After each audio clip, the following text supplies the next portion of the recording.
ಅದನ್ನು ಸಾಧ್ಯವಾಗಿಸದೆ ವಿರಮಿಸಲಾರೆ. ಈ ಆವೇಶ ನನ್ನ ಆಕ್ರೋಶವನ್ನು ಹೆಚ್ಚಿಸ್ತದೆ. ಆದರೆ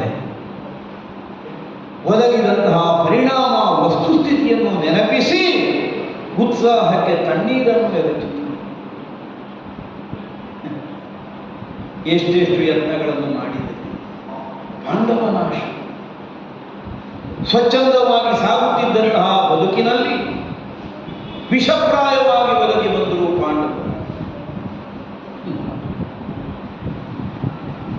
ಪಾಂಡುವಿನ ಮರಣಾನಂತರ ಕಾಡಿನಲ್ಲಿದ್ದಂತಹ ಋಷಿಮುನಿಗಳೆಲ್ಲ ಕರೆದುಕೊಂಡು ಬಂದರು. ಅನಾಥರು ಈ ಬಾಲಕರು.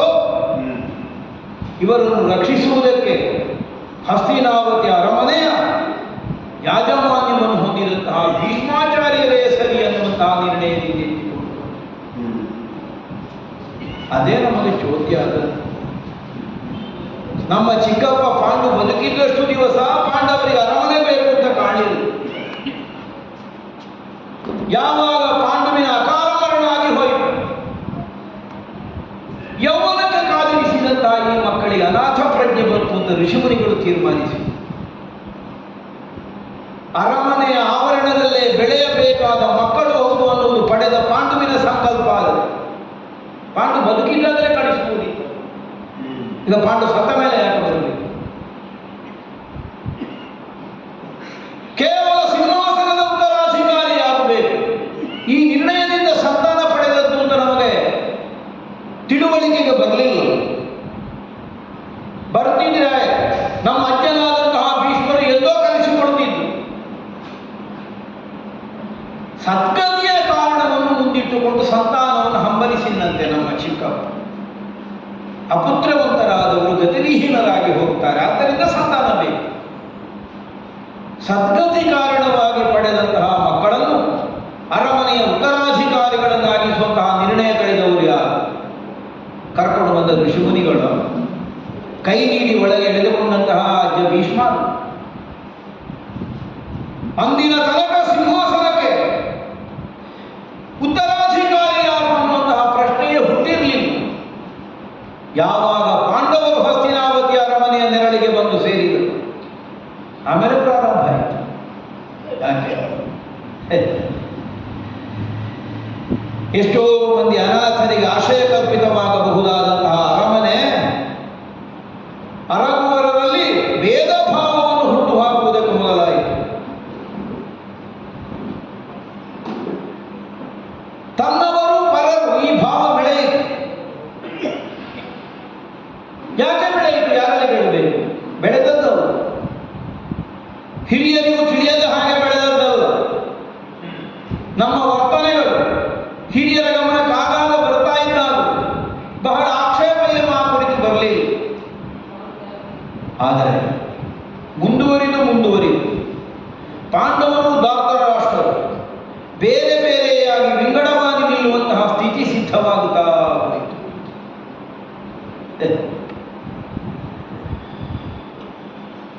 ಯಾವಾಗ ಧರ್ಮರಾಯನಿಗೆ ಯವರಾಜ್ಯಾಭಿಷೇಕನ ನಡೆದು ಹೋಯಿತು, ಇನ್ನಿವರನ್ನು ಉಳಿಯಬಿಟ್ರಾಗುವುದಿಲ್ಲ. ಹಾಗಾಗಿ ಅಜ್ಜನನ್ನು ನೇರ ಆಕ್ಷೇಪಿಸಲಿಕ್ಕೂ ನಮಗೆ ಬರುವುದಿಲ್ಲ. ಹಾಗಿದ್ರೆ ಪಾಂಡವ ನಾಶ. ಇದಕ್ಕೆ ಬೇಕಾದಂತಹ ನೀತಿಗಳನ್ನೆಲ್ಲ ಅನುಸರಿಸಲೇಬೇಕಾಗಿ ಬಂತು. ರಾಜನೀತಿಗೆ ಹೊರತಾಗಿ ಮಾಡಿದ್ದಲ್ಲ. ಶತ್ರುನಾಶವನ್ನು ಹೇಗೆಲ್ಲ ಮಾಡಬಹುದು, ಸರಿಯಾಗಿ ರಾಜನೀತಿ ಗೊತ್ತಿದ್ದವರೇ ನಮಗೆ ಪಾಠ ಮಾಡಿ ಇಂಥದ್ದೆಲ್ಲ ಮಾಡಿ ಆಗ್ತದೆ ಮಾಡಬಹುದು. ಆದರೆ ಏನು ಪ್ರಯತ್ನ ಮಾಡಿ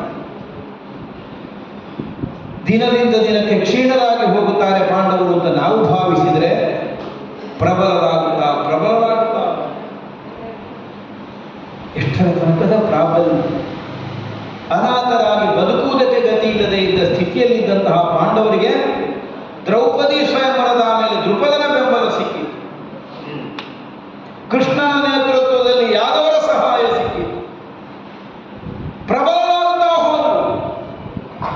ಬಹುಶಃ ಇದನ್ನು ಕಂಡೇ ನಮ್ಮ ಅಜ್ಜ ಪಾಂಡವರದ್ದಾದಂತಹ ದಾಯಭಾಗ ಅನ್ನೋ ನಿರ್ಣಯದಿಂದ ಇಂದ್ರಪ್ರಸ್ಥವನ್ನು ವಿಭಾಗಿಸಿಕೊಡುವುದಕ್ಕೂ ಮುಂದಾದ. ಅಜ್ಜನನ್ನು ತೀರಾ ನಮಗೆ ಆಕ್ಷೇಪಿಸಲಿಕ್ಕೆ ಬರಲಿಲ್ಲ. ಆ ಕಾರಣಕ್ಕೆ ಪ್ರಬಲರಾದವರನ್ನು ವಿರೋಧಿಸಿದರೆ ಗೆಲುವನ್ನು ಕಂಡುಕೊಳ್ಳುವುದಕ್ಕಾಗುವುದಿಲ್ಲ. ಅದಕ್ಕೆ ಅರಮನೆಯಿಂದ ದೂರ ಇಟ್ಟಕ್ಕೆ ಇದು ದಾರಿ. ಆದರೆ ತಮಗೆ ಸಿಕ್ಕಿದಂತಹ ಇಂದ್ರಪ್ರಸ್ಥವನ್ನು ಅಖಂಡ ಭೂಮಂಡಲದ ಚಕ್ರವರ್ತಿ ಪೀಠವಾಗಿ ಸ್ಥಾಪಿಸುವ ಅವರದ್ದಾದಂತಹ ಕುಯುಕ್ತಿ ರಾಜಸೂಯದ ಮೂಲಕವಾಗಿ ನಮಗೆ ಪ್ರಕಟ ಆಯಿತು. ತೋರಿಕೆಗೆ ಹೇಗೆ ನಮಗೆ ಬೇಡ, ದೊಡ್ಡಪ್ಪನೇ ಧರ್ಮರಾಯನ ಹೇಳಿಕೆ ಅದು. ಆದರೆ ರಾಜಸೂಯ ಕಾರಣ ಯಾವುದು? ಅಳಿದ ಪಾಂಡವಿನ ಸದ್ಗತಿ, ಸ್ವರ್ಗಲೋಕದಲ್ಲಿ ಉನ್ನತವಾದ ಸ್ಥಾನ. ಆಕ್ಷೇಪಿಸಿದರೆ ನಮ್ಮ ಕುಲದವನಿಗೆ ಉತ್ತಮ ಗತಿಗೆ ನಾವು ಆಕ್ಷೇಪ ಮಾಡಿದೆವು ಅಂತ ಅಪವಾದ ಬರ್ತದೆ. ಆಕ್ಷೇಪಿಸದೆ ಉಳಿದರೆ ಉಪಾಯದಲ್ಲಿ ಸಮಸ್ತ ಭೂಮಂಡಲಕ್ಕೆ ಸಾರ್ವಭೌಮನಾಗುವ ಅರ್ಹತೆ ಸ್ಥಾಪಿತ ಆಗುತ್ತೆ. ಉಪಾಯದಿಂದ ಕಾರ್ಯ ಸಾಧಿಸಿ ಅಲ್ಲಿ ಬಂದು ಸೇರಿದ ಸಂಪತ್ತನ್ನು ನೋಡಿ ನಮ್ಮ ತಲೆದಿರಿಗಿದ್ದು ಸುಮ್ಮನಲ್ಲ. ಪ್ರಬಲರಾಗ್ತಾ ಹೋಗ್ತಾ ಇದ್ದಾರೆ. ಯಾರನ್ನು ನಾಶ ಮಾಡಬೇಕು ಅಂತ ನಾನು ಭಾವಿಸ್ತೇನೆ, ಅವರು ಪ್ರಬಲರಾಗ್ತಾ ಇದ್ದಾರೆ. ಅದಕ್ಕಾಗಿ ಶಕುನಿ ಮಾವನ ತಂತ್ರದಿಂದ ಸೋಲಿಸುವುದಕ್ಕೆ ಮುಂದಾದೆ. ಕಾಡುಪಾಲಾದ ಪಾಂಡವರು ಆದರೂ ಮತ್ತೆ ಮತ್ತೆ ಪ್ರಬಲರಾಗ್ತಾ ಇದ್ದಾರೆ. ಪಾಂಡವರು ಕೌರವರು ಏಕತ್ರವಾಗಿ ಭೂಮಿಯಲ್ಲಿ ಬದುಕಿ ಉಳಿಯುವ ಅವಕಾಶ ಇಲ್ಲ. ಇದು ನಮ್ಮ ನಿರ್ಣಯ. ನಿಷ್ಪಾಂಡವ ಪೃಥ್ವಿ ಒಂದ ಈ ಭೂಮಿಯಲ್ಲೇ ಪಾಂಡವರಿರಬಾರದು. ಒಂದು ವೇಳೆ ಬದುಕುತ್ತಾರಾದರೆ ಹಸ್ತಿನಾವತಿ ಭೂಮಿಗೆ ನಾವು ಸಂಬಂಧಿಸಿದರು ಅಂತ ಹೇಳಿಕೊಂಡವರು ಇರಬಾರದು. ಈ ಭೂಮಿಯಿಂದ ಅವರು ಹೊರಗಾಗಬೇಕು. ಈ ನಿರ್ಣಯದಿಂದಲೇ ಮುಂದೆ ಸಾಗಿ ಕೊನೆಗೂ ಯುದ್ಧದಲ್ಲೇ ತೀರ್ಮಾನವಾಗುವಂತಹ ಸನ್ನಿವೇಶವೇ ಸೃಷ್ಟಿಯಾಗಿದೆ.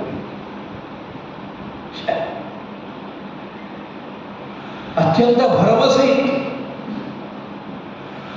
ಬೆಂಬಲಕ್ಕೆ ಒದಗಿ ಬಂದಂತಹ 11 ಲಕ್ಷ ಇಡೀ ಸೇನೆ, ಭೀಷ್ಮ ದ್ರೋಣ ಕರ್ಣನಂತಹ ಪಟುಭಟರು ಪಾಂಡವರನ್ನು ಸೋಲಿಸುವುದಕ್ಕೆ ಸಾಧ್ಯ ಆಗುತ್ತದೆ ಅನ್ನುವಂತಹ ನಿರ್ಣಯದಿಂದಲೇ ಮುಂದಕ್ಕೆ ಸಾಗಿದರೆ